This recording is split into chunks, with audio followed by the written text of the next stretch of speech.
자, 우리 여러분들과 인사하겠습니다. 오늘 정말 잘 오셨습니다. 자, 은혜 받기 원합니다. 여러분 오늘도 참 고생이 많으셨습니다. 지난 3일간 직장에서 사업장에서 참 고생 많으셨죠? 여러분들에게 더 힘을 줘야 되는데 오늘 저는 난생 처음으로 오늘 수요 예배가 있는 날인 걸 좀 잊어버렸었어요. 그래가지고 이제 새벽 예배 때 가서 이제 드린 다음에 들어가서 잠깐 자고 일어났는데 오늘 수요일이구나 해가지고 이렇게 순간적으로 잊어버려가지고 말씀을 준비했는데요. 그래도 기억나니 다행이죠.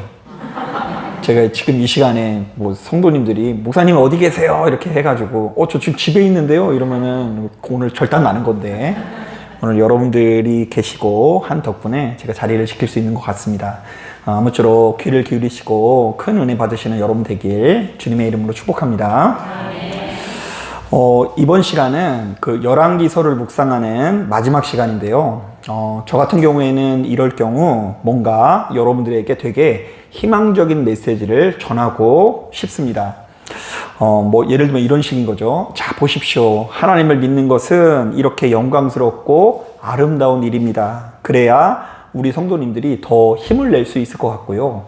이런 이야기를 들었을 때 여러분들이 크게 위로를 받을 것 같기도 합니다. 자, 그런데 오늘 본문은 아무리 살펴봐도 온통 어두운 이야기, 가슴 아픈 이야기 뿐인데요. 자, 먼저 우리가 지난 시간 살펴본 것처럼 남유다 왕국의 왕이었던 시드기야는 눈이 어떻게 되죠? 뽑혀가지고 바벨론으로 끌려가고요.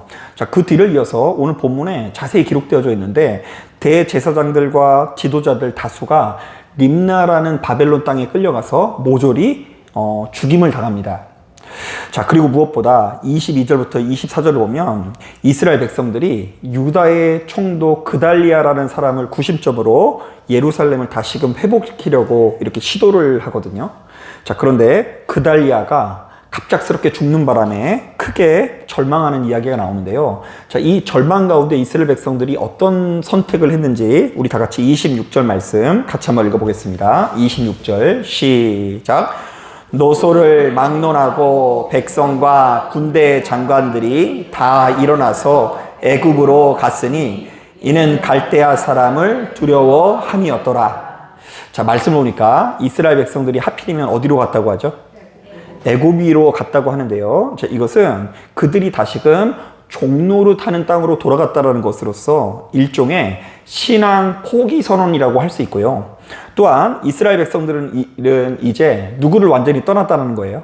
하나님을 완전히 떠났다라는 의미가 있습니다. 자, 그렇다면 이스라엘 백성들은 이제 완전히 끝났다라고 볼 수 있고요. 자, 인간적인 상식으로 이제 그들에게 더 이상의 희망이란 보이지 않는 것 같기도 합니다. 자, 하지만 오늘 본문을 꼼꼼히 묵상해 보니 완전히 끝난 줄 알았던 이스라엘 백성들에게 아주 기적적인 사건이 벌어지는데요. 자, 우리 27절부터 30절의 내용을 눈으로만 볼게요. 자, 말씀을 보니까 어느덧 세월이 좀 흘렀어요. 자, 지금 여러분 이 시점을 잘 아셔야 돼요. 27절부터 30절은 이제 조금 먼 훗날의 이야기예요. 이스라엘 백성들은 이제 이미 나라가 어떻게 됐어요? 없어요. 파괴된 상황이에요. 말씀 보니까 성경은 갑작스럽게 무려 37년 동안이나 바벨론의 감옥에 갇혀 있었던 남유다의 왕, 잊혀져 있었던 이름이죠. 여호야긴이라는 왕을 주목합니다. 자, 참 희한하게도 바벨론의 새로운 왕은 왕위에 오르자마자 우리가 잊고 있었던 이 여호야긴이라는 사람을 풀어주고요. 또한 그를 지극히 우대하는데요. 29절을 보니까 그에게 남은 평생 동안 왕과 함께 식사를 할 수 있는 특혜를 제공합니다. 자, 여러분 무려 37년입니다. 자, 지금 20살인 청년이 감옥에 들어갔다고 한다면 몇 살에 나온 거죠? 57살이나 돼서 감옥에서 나온 거죠.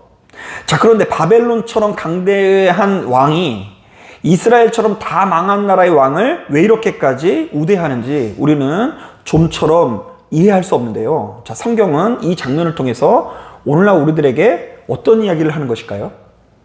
자, 여러분 오늘따라 여러분들의 동공이 저의 설교를 못 따라오는 느낌이 듭니다. 자, 보세요. 지금 남유다 왕국이 이제 어떻게 됐다고요? 완전히 망했어요. 자, 그런데 남유다 왕국이 망한 지 꽤 오랜 시간이 지나서 성경이 누구를 주목하면서 이 열왕기하가 마무리된다고요? 남유다 왕국에 잊혀졌었던 왕이었던 여호야긴이 감옥에 몇 년 갇혀 있었다고요? 37년간 갇혀 있었다가 풀려나면서 바벨론 왕이랑 뭘 먹으면서 끝난다고요? 식사를 하면서 끝나고 있어요. 이게 도대체 무슨 말일까? 바벨론처럼 강대한 왕이 왜 다 망한 나라의 왕을 이렇게 우대하는 것일까? 자, 이것은 여러분들이 이해가 안 될까봐 제가 세 가지로 좀 요약을 해봤는데요. 자, 먼저 첫 번째로는 이런 메시지가 담겨 있어요. 이스라엘은 좀처럼 이해할 수 없지만 지금 이 순간에도 하나님께서 다스리고 계신다. 자, 둘째. 자, 또 들어보세요. 이스라엘이 고난을 당하는 것도 우연이 아니다. 지금의 고난은 바벨론이 강해서가 아니라 순전히 하나님께서 허락하신 고난이었다. 자, 셋째. 하나님의 때가 이르렀을 때 우리가 전혀 예상하지 못한 방식으로 이스라엘은 다시금 회복될 것이다. 자, 한번 따라 보겠습니다. 하나님의 때가 이르렀을 때 이스라엘은 다시금 회복될 것이다. 자, 그런데 여러분 이 말씀을 누구한테 적용시킬 수 있어요? 자, 나한테 적용시킬 수 있는데요. 자, 한번 따라 보겠습니다. 나의 머리로는 이해할 수 없지만 하나님께서 지금도 나를 다스리고 있다. 여러분 믿어지세요? 지금도 여러분들의 인생이 지금 다 망해져 가는 것 같아도 누가 다스리고 계시다고요? 하나님께서 다스리고 계시다. 그리고 지금 내가 당하는 이 고난은 우연이 아니고 그럼에도 불구하고 이 가운데 하나님의 뜻이 있다. 자, 그리고 더 중요한 것은 이렇게 적용해 볼 수 있어요. 한 번 더 따라해 보겠습니다. 하나님의 때가 이르렀을 때 전혀 예상하지 못한 방식으로 나는 다시금 회복될 것이다. 안 믿는 눈치세요. 안 믿는 눈치. 우리 인간은 눈에 보여지는 것을 쫓아가는 존재이기 때문에 눈에 뭐가 보여야지 은혜 가운데 있어요. 눈에 보이는 게 없고 다 지금 누가 죽거나 망해가거나 쓰러져 가는 것을 볼 때 그것을 견딜 수 없는데 그 모든 상황을 하나님께서 이 한편의 식사 장면을 통해서 우리에게 말씀하시는 거예요. 야, 남유다 왕국이 완전히 망한 줄 알았지? 10년이 지나고 20년이 지난 것이 아니라 30년의 세월이 흘렀어. 자, 그런데도 불구하고 이 다 망해져가는 남유다 왕국을 바벨론 왕이 우대한다. 그런데 이것은 결단코 우연이 아니고 하나님의 때가 이르러서 하나님께서 그 나라를 회복시키려는 신호이다라는 메시지가 담겨 있는 것입니다. 자, 그러니까 본문은 이 신학적인 언어로 말하면 철저히 하나님의 절대 주권에 관한 메시지가 담겨져 있는데요.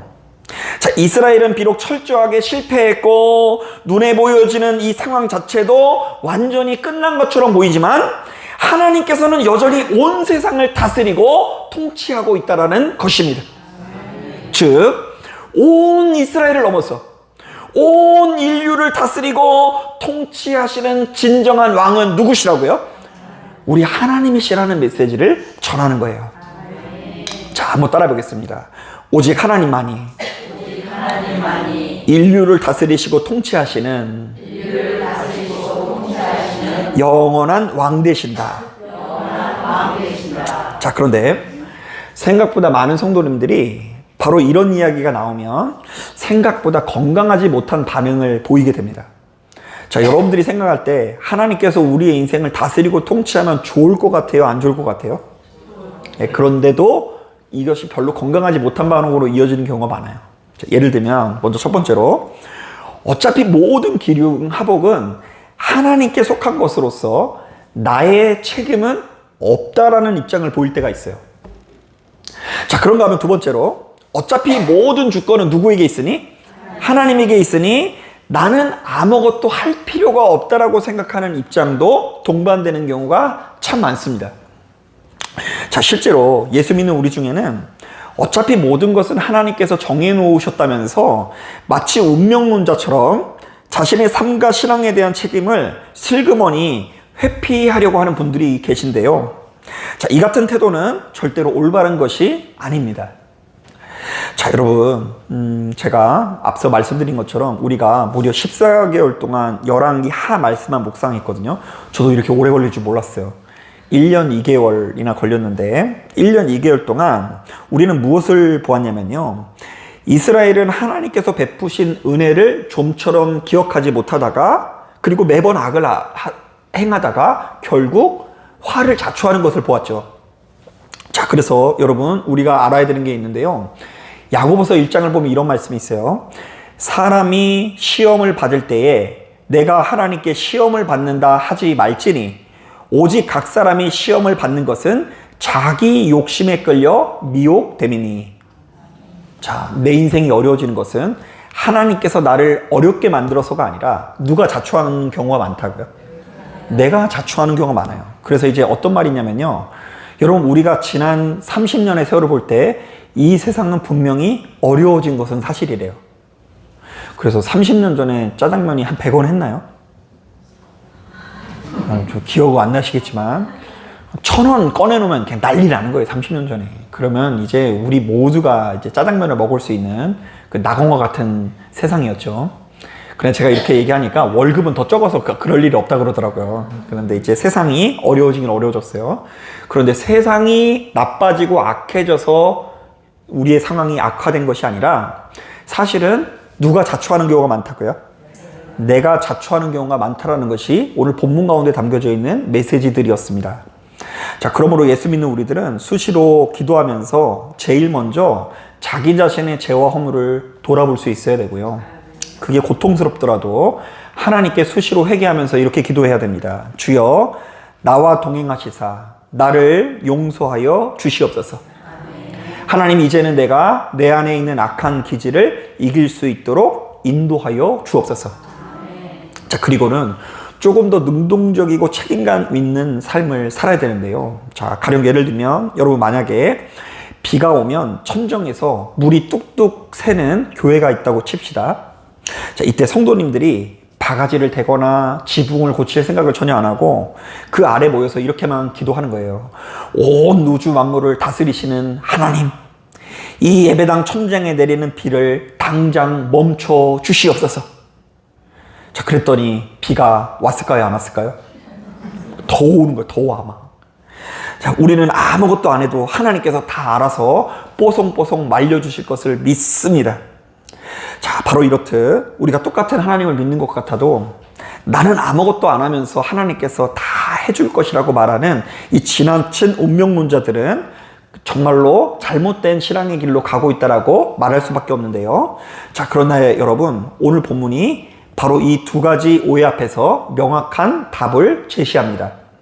자, 오늘 본문은 어민이 찾았을 때 어떤 사람들이 대조를 이루냐면 지금 이 그달리아라는 사람이 이제 죽임을 당했을 때 이 벌벌 떨면서 애굽으로 도망가는 사람들의 이야기를 아까 살펴보았죠. 사람들이 그달리아가 죽으니까 이제 자신도 죽을까봐 어디로 도망갔다고요? 애굽으로 돌아가는 사람도 있고요. 자, 그럼에도 불구하고 그 비극의 땅에 끝까지 남겨진 자들이 있을까요? 없을까요? 있어요. 자, 이것은 성경에 굉장히 중요한 주제예요. 자, 여러분, 우리가 예언서들, 특히 뭐 예레미야, 이사야 이런 말씀을 묵상하다 보면 이게 무슨 내용인지 잘 모르게 됐는데, 모를 때가 많은데 그런 내용이 그거예요. 하나님께서 얘들의 죄로 인해서 다 박살내거든요. 오늘 본문과 마찬가지예요. 바벨론에 의해서 박살이 나요. 자, 그런데 바벨론에 의해서 박살나는 그 악한 땅에 그럼에도 불구하고 남은 자가 있다 없다? 있다. 자, 이것을 좀 더 설명하면 유다 백성들은 딱 보니까 이 총독 그달리아가 힘이 세 보이는 거예요. 자, 그리고 처음으로 바벨론 출신의 총독으로서는 처음으로 샬롬이라는 단어를 씁니다. 자, 뭐라고 이야기하냐면 얘들아, 갈대아 사람들을 무서워하지 마. 바벨론 사람들을 무서워하지 마. 너희들이 바벨론 사람들에게 충성하기만 하면 내가 너희에게 샬롬을 줄 거야. 여러분, 그동안 이 바벨론의 총독들은 오자마자 그냥 다 죽였거든요. 대제사장도 죽이고 그리고 뭐 지도자들도 죽이고 다 죽였는데 유일하게 그달리아라는 사람만 와서 샬롬을 외쳐요. 평안할 거야. 너희 죽지 않을 거야. 너희들이 이렇게 잘 하기만 하면 바벨론이 너희들의 예루살렘 성전을 다시금 지어줄 거야. 자, 그래서 많은 백성들이 그 말을 믿고 이 그달리아를 중심으로 뭉쳤는데요. 자, 그런데 이 그달리아가 어느 날 갑자기 죽임을 당하는 거예요. 자, 이 어느 날 갑자기 많은 사람들이 그를 따랐는데도 불구하고 이 그달리아가 죽임을 당하는 것입니다. 자, 그런데 이 죽임을 당했을 때 많은 사람들은 애굽을 갔지만 그럼에도 불구하고 이스라엘 땅에 남겨진 자가 있다 없다? 있었다.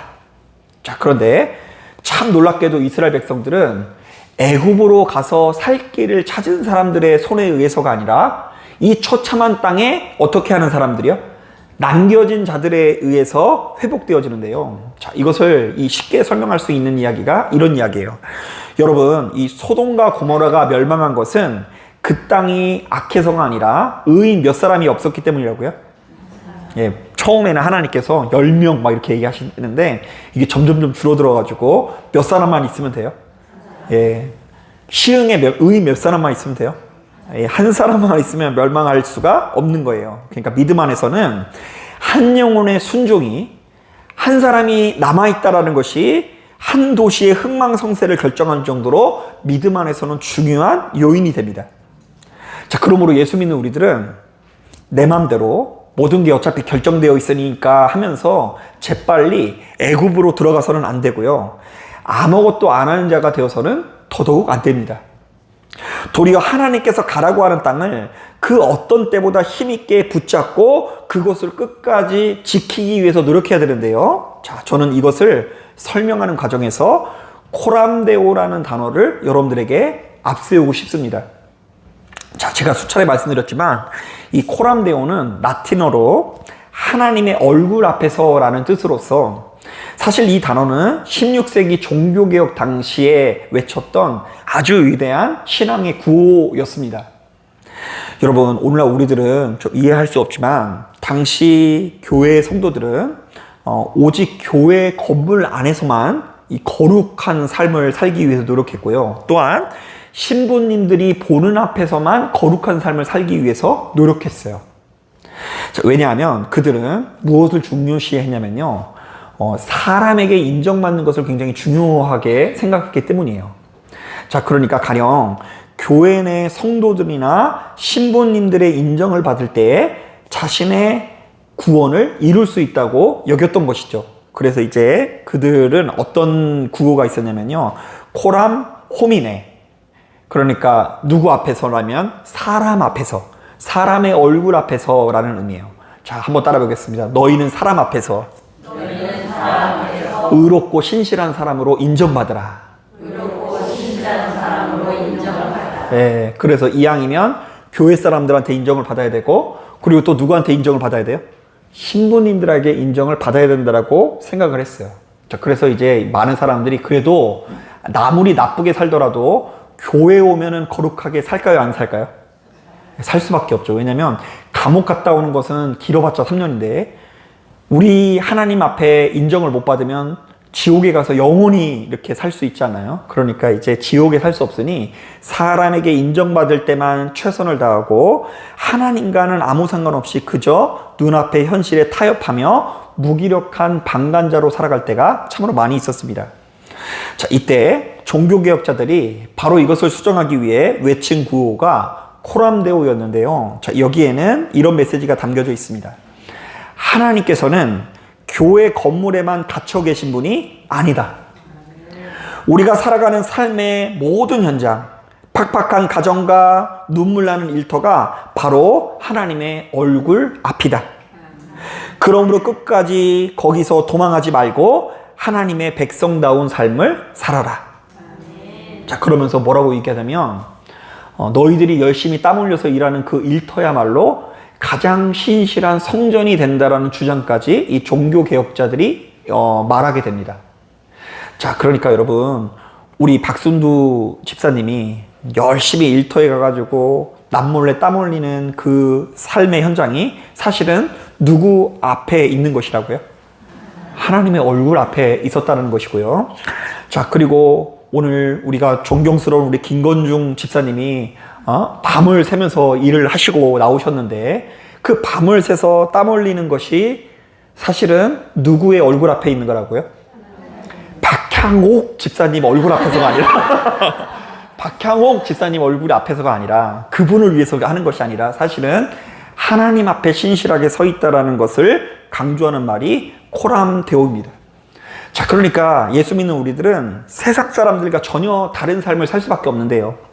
세상 사람들은 그저 눈앞에 있는 이 광경에 사로잡혀서 어떻게든 살아남으려고 애굽에 기웃거립니다. 여러분, 지금 내 목숨이 위협받으면 지금 우리는 당장 어디로 도망간다고요? 애굽으로 도망가게 돼 있어요. 하나님보다 누구를 선택한다고요? 애굽을 선택하는 게 우리들의 본성이에요. 아니면 이제 그것이 아니라고 한다면 어차피 내 힘으로 바꿀 수 없는 운명이라며 툭하면 무기력하게 주저앉아 버릴 수밖에 없습니다. 어차피 해도 안 돼. 어차피 다 모든 것들은 누가 다 주관하신다고요? 하나님께서 주관하시니 나는 할 수 있는 게 없다라는 거예요. 하지만 하나님의 절대 주권을 인정하는 성도는요, 눈앞에 무너진 현실 앞에서도 하나님의 얼굴을 바라보게 되는데요. 자, 이른바 사람이 보든 안 보든, 상황이 좋든 나쁘든 내게 맡겨진 자리에서 묵묵히 땀방울을 흘린다라는 것이죠. 자, 바로 그때에 우리의 인생에는 사람의 상식으로는 조금도 가늠할 수 없는 진정한 회복의 역사가 나타나는데요. 자, 오늘 본문에 나와 있는 내용이 바로 그런 내용이에요. 자, 말씀을 보니까 유다 왕 여호야긴 왕이 감옥에 갇힌 지 몇 년이요? 37년이나 지난 시점에 전혀 예상치 못한 회복이 일어나는 장면을 주목하면서 이 열왕기서가 마무리돼요. 자, 이거 주목해야 돼요. 열왕기 상하가 있는데 열왕기 상하가 이렇게 한 편이라고 봐야 돼요. 원래는 이 한 편이 어떻게 끝나느냐, 식사 장면으로 끝나요. 감옥에 갇혀있던 이스라엘 왕이 풀려나면서 이스라엘이 회복의 불씨를 살리면서 이 말씀이 끝나는데요. 여기에 담겨있는 메시지는 명확합니다. 자, 한번 따라 보겠습니다. 너희가 도망쳐도 주저앉아도 하나님의 역사는 멈추지 않는다. 자, 이게 1차적으로 이스라엘 백성들에게 하는 말이에요. 자, 남유다 왕국은 이제 완전히 박살났어요. 그러니까 이제 이스라엘 백성들에게 희망이 있어요, 없어요? 없어요. 그런데 건물이 부서진 거지 하나님의 역사는 끝났다, 안 끝났다? 안 끝났다. 자, 그러면 이것을 우리에게 이렇게 적용해 볼 수 있어요. 한번 따라해 보겠습니다. 우리의 상황은 끝났어도 하나님의 역사는 끝나지 않았다. 한 번 더 따라하겠습니다. 나는 실패했어도 하나님의 약속은 실패하지 않는다. 예, 이게 우리를 눈앞에 척박한 이 현실 앞에서 살릴 수 있는 비결 중에 비결인 거예요. 자, 여러분, 우리가 망했다 한들 오늘 본문에 나와 있는 남유다 왕국만큼 망할 수가 없어요. 지금 왕이 눈이 어떻게 됐다고요? 뽑혔는데요. 그 뽑히기 전에 뭘 보여주냐면요, 그 시드기야의 왕의 아들들이 이 죽는 것을 그 시드기야가 보게 해요. 그러니까 시드기야 왕이 마지막으로 본 게 자신의 아들들이 죽는 장면이에요. 죽인 다음에 그거 보여준 다음에 눈을 빼는데요. 거기에 이제 많은 사람들이 그런 의도가 있었다고 하더라고요. 이제 그게 마지막 장면이기 때문에 이 시드기야는 이제 안 보여가지고 항상 무슨 장면만 생각난다고요? 아들들이 죽는 장면만 이렇게 생각났을 거라고 하는데, 뭐 그게 일종의 뭐 고문이라나 막 그렇다고 하더라고요.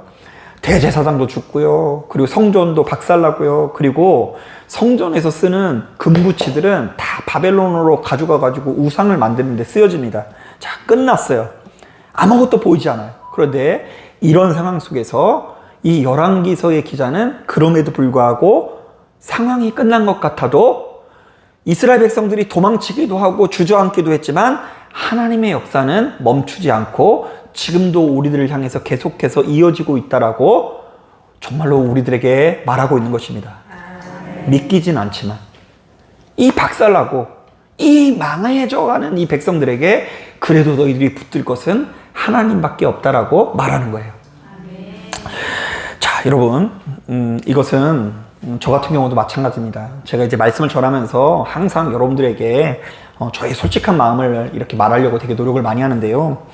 저 같은 경우에도 한 사람의 평범한 목사로서 저도 역시 눈이 있고 눈에 보여지는 것을 이렇게 치우치는 존재다 보니까 가끔씩은 이런 생각을 갖기도 합니다. 내가 이렇게 매일같이 말씀을 전해도 이것이 무슨 의미가 있을까? 자, 때로는 또 아무리 말씀을 전해도 성도들에게 그 어떤 변화도 나타나지 않는 것 같다라는 그런 이 속상한 마음이 몰려올 때가 있습니다. 자, 여러분, 제가 늘 하는 얘기인데요. 여러분, 사람은 옳은 길로 갈 것 같아요? 익숙한 길로 가는 것 같아요? 네. 사람은 그 옳은 길로 간 게 아니라 익숙한 길로 갑니다. 그러니까 여러분, 지금 오늘 이 말씀을 전해도 결국 말씀 들은 대로 가는 것이 아니라 그것이 아무리 옳아도 그동안 내가 믿던 대로 믿는 경우가 되게 많아요. 살던 대로 사는 경우가 많아요. 자, 그래서 이런 생각이 이렇게 복잡해지면 가끔씩 가장 큰 저 안에 적은 뭐냐면요. 제 안에 이런 소망 없음이 몰려와요. 아유, 하나님, 어차피 교회도 많은데 굳이 우리 교회가 하나 더 있어야 될까요? 자, 그런 생각을 가지고 우리 건물 보니까 벌써 우리 건물에도 교회가 몇 개예요? 너무 좋아요. 지하 1층에도 교회가 있고 2층에도 교회가 있고 이제 1층만 들어오면 돼요. 그럼 각 층마다 교회가 다 있어요. 그래도 우리 건물에만 교회가 2개가 있고 또 길 건너서 선호 집사님 구역으로 가면 또 교회가 있어요, 없어요? 도가 있고요. 뭐 아파트마다 그 구역에 다 교회들이 있어. 그러고 그런 마음을 가지고 또 여러분 밤중에 옥구공원 올라가 보세요. 맨 보이는 게 뭐밖에 없어요? 제일 많은 건 편의점이고요. 편의점 다음으로 많은 게 십자가예요. 뭐 이곳저곳에 교회가 얼마나 많은지 몰라요. 야, 이런 곳에 교회가 있나 싶을 정도로 여러분 지방에 가면은요, 진짜 인구 하나도 없는 도시에 이상하게 뭐부터 꽂혀 있어요? 십자가부터 꽂혀 있는 경우가 많아요. 하지만 바로 그때마다 눈앞에 펼쳐진 상황보다 나를 향한 하나님의 시선, 우리를 향한 하나님의 얼굴을 헤아리게 되는데요. 자, 바로 그때에 아주 오랫동안 하나님의 시선으로 지금 주어진 상황을 바라보게 되면 나의 입장이 바뀌어지는 것을 경험하게 돼요. 자, 어떻게 바뀌냐면요. 주님, 내 눈에 아무리 그 어떤 열매가 없는 것 같을지라도 내가 끝까지 그래도 애굽이 아니라 예루살렘에 남는 자가 될 수 있도록 인도하여 주옵소서. 여러분 주변 돌아보세요. 이미 애굽에 떠난 사람 많이 있어요, 없어요? 왕년에 예수 믿었어도 제대로 된 말씀의 공급을 받지 못해서 혹은 여러 가지 견딜 수 없는 상황으로 인해서 애굽으로 진작에 떠난 사람들 너무 많은데 그럼에도 불구하고 우리가 이 자리에 모여 있는 것 자체가 하나님의 은혜인 것을 여러분 믿으십니까? 그리고 지금 내가 심는 이 말씀을 통해 반드시 새 예루살렘이 회복될 것을 믿습니다라는 그 믿음의 고백이 생기게 되더라고요. 자, 그런데 참 놀라운 것은 제가 실제로 그런 마음에 사로잡혀 매일같이 순종하다 보면 설령 우리 교회가 모든 사람에게 적합한 교회는 아니더라도 지금 내가 전하고 있는 말씀도 모든 사람들에게 들리는 말씀은 아닐지라도 그래도 누군가에게는 꼭 필요한 교회요, 누군가에게도 꼭 필요하다는 말씀이라는 확신을 얻게 됩니다. 이게 신기해요. 그러니까 이제 하나님의 얼굴을 떠올리지 않고 매 눈에 보여지는 것만 생각하고 나의 감정에만 집중하면 내 마음이 벌써 어디에 가 있다고요? 애굽에 가 있어요. 애굽에 가 있어요. 나도 벌써 도망가 있어. 아무것도 의미가 없어요. 기쁨이 없어요. 그러나 하나님의 얼굴을 떠올릴 때는 다 뜻이 있고 계획함이 있는 거예요. 내가 이 수요일 날 왜 여기서 예배를 드리고 있을까? 이해가 안 되죠? 자, 누구의 뜻이 있다고요? 하나님의 뜻이 있다. 그럼에도 불구하고 우리가 이 자리에 한 형제요 자매로 모인 것은 그럼에도 불구하고 내 인생을 향한 하나님의 계획하심이 있다. 자, 바로 그러한 확신을 갖는 것이 절대 주권을 인정하는 자의 태도입니다. 이 모든 것들이 우연 같아도 하나님께서 나를 향한 계획하심이 있고 지금 나는 고아처럼 버려진 것이 아니라 하나님의 인도하심을 받고 있다. 사랑하는 여러분, 말씀을 정리합니다. 자, 오늘로써 우리는 지난 14개월 동안 이어온 열왕기서의 대장정을 마무리하는데요. 자, 이 과정에서 우리가 가슴 깊이 새겨야 할 진리는 단 한 가지입니다. 온 인류를 다스리시고 통치하시는 왕은 오로지 우리 하나님 뿐이시다. 자, 온 인류를 다스리시는 분이 누구시라고요? 예, 하나님 뿐이시다. 그러니까 진정한 왕이 누구시라고요? 하나님인 거예요. 그러니까 이제 오늘 본문에 나와 있는 열왕은요, 다 망하는 왕이에요. 다윗부터 시작해서 시드기야 왕까지 다 열 왕들은 다 망하는 왕이에요. 그래서 이 인간 왕들의 실패를 통해서 우리의 시선을 지금 만물을 다스리시는 누구에게로 돌리고 있어요? 하나님에게로 돌리고 있어요. 그러니까 열왕이 다스리는 이스라엘은 이미 망했어요. 끝났어요. 하는 짓들마다 미운 짓거리만 하다가 이제 소망이 없어요. 자, 그런데 그 와중에, 이 망하는 와중에 하나님께서 카메라 렌즈를 영화로 따지면 싹 돌리시면서 38년 뒤 감독해도 되겠죠. 그 38년 뒤 이렇게 딱 하면서 여호야긴이라고 감옥에서 탁 출소하는 장면이 나와요. 근데 요즘 막 드라마에서는 막 영광스러운 게 그거더라고요. 감옥에 있다가 나오면은 조폭들이 한 50명이 어이 형님 막 이러더라고요. 그러면 두부 뭐 이런 거 주면서 아, 가자 해가지고 고급차 타고 가는 게 영광스러운지 모르겠지만 지금 이 장면은 여호야긴이 감옥에서 나오자마자 그 당시만 하더라도 전 세계에서 가장 강대한 나라의 왕이었던 바벨론 왕과 이렇게 식사를 하고 그에게 선대를 받고 엄청나게 축혀 세우는 이 희망적인 장면을 우리에게 보여주고 있어요. 자, 물론 이것은 많은 이야기를 하고 있질 않아요. 그래서 우리가 잘 기억을 못해요. 오늘 본문은 다 사람들이 이런 내용이 있는지도 잘 몰라요. 이렇게 열왕기서가 끝난지도 몰라요. 왜냐하면 아무런 말이 없기 때문이에요. 그냥 다 망해져가는 이스라엘의 왕이, 그것도 시드기야가 왕이 되면서 이미 물러난 왕이에요. 폐위당한 왕입니다. 그런데 모두가 잊고 있었던 그 왕, 모두가 망하고 버림받은 줄 알았던 그 왕이 이 하나님의 주권 가운데 그 바벨론과 함께 더불어서 이렇게 축혀 세워지는 이 장면을 보여주는데, 이 장면은 너희들이 끝난 것 같아도 끝나지 않았다라는 이야기를 하는 거예요. 자, 그러니까 여러분, 자꾸 내 인생이 끝났다 이런 생각이 들 때가 있으시죠? 없으세요? 있어요. 자꾸 뭐 요즘에는 뭐 하루하루가 다르다면서요. 그죠? 제가 요즘에 그런 얘기 많이 들었는데 여러분들에게 하루하루가 다르고 내 몸이 안 따라주고 그리고 이제 더 이상 희망도 없고 기회도 없고 나는 이제 뭐 해보나 마나 안 될 것이 분명하다라는 생각이 들 때 그런 마음을 이기고 그럼에도 불구하고 나를 좋은 곳으로 이끄실 하나님의 주권을 인정해야 되는 거예요. 그러니까 왜냐? 나의 왕은 눈앞에 보여지는 대통령도 아니고 눈앞에 서 있는 목사님도 아니고 나의 왕은 누구시라고요? 하나님이시기 때문이에요. 이 왕은 이 구원자라는 의미도 있어요. 오늘 본문에는. 여러분, 이 말씀에 귀를 기울이시고 시간이 지나면 지날수록 눈에 보여지는 거 쫓아가지 마시고 하나님의 보이지 않는 통치의 손길을 신뢰하시는 저와 여러분들 되기를 주님의 이름으로 축복합니다. 자, 기도하겠습니다.